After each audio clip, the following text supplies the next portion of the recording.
5 sampai 30 ya. Belum segitu pun. Soalnya kalau di Bangladesh itu Setiap gue di internet dan gue selalu ngeliat video-video kayak tadi, gue selalu anxiety parah. Dan pada akhirnya, gue mempertanyakan diri gue sendiri, apakah gue selama ini udah menjalankan hal yang benar atau enggak gitu. Nah, tapi sebenarnya berdasarkan sebuah riset dari Medical Journal of Indonesia menemukan bahwa adanya korelasi dengan adiksi internet dan juga mental health. Katanya sih di riset ini ya, tujuan orang buat buka internet itu adalah kabur dari realita.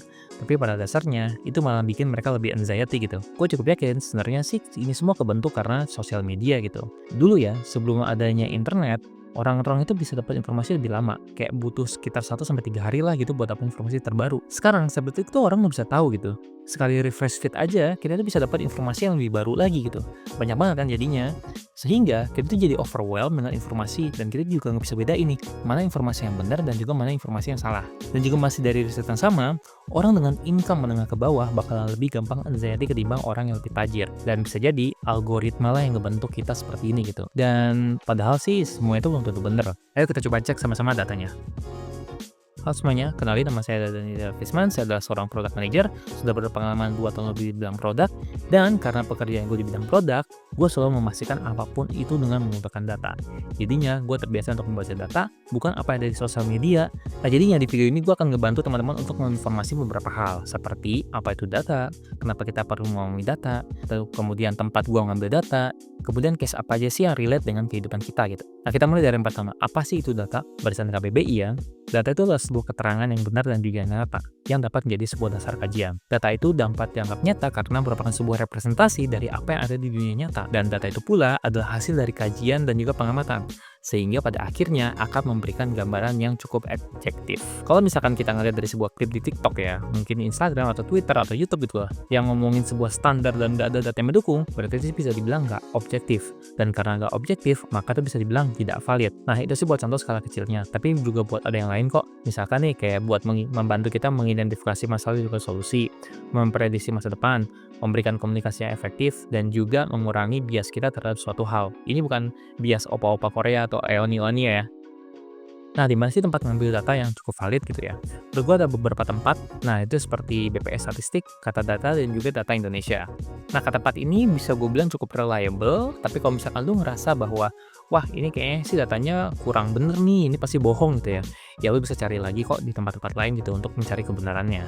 Tapi buat gue yang paling benar itu adalah sama data tersebut independen dan juga nggak berada di sebuah naungan gitu ya.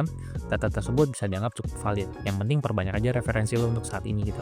Untuk kasusnya nih, misalkan gitu ya, lu dan keluarga lu adalah orang yang punya gelar S1 gitu. Kakak lu punya gelar S1, adik lu punya gelar S1, kedua orang tua lu punya S1 gitu ya.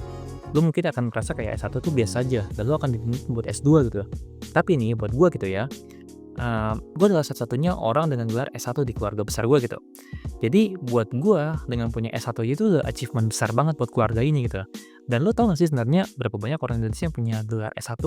Itu cuma punya sekitar 4,39% atau cuma sekitar 12 juta jiwa doang gitu. Itu bisa dibilang kecil banget sih. Itu cuma sebesar kota Tokyo atau mungkin kota Jakarta dengan penduduk sekitar 13 sampai 11 juta orang doang gitu. Atau nih buat contoh lainnya gitu ya, lo adalah orang yang ngincar dengan gaji 2 digit di Indonesia gitu ya.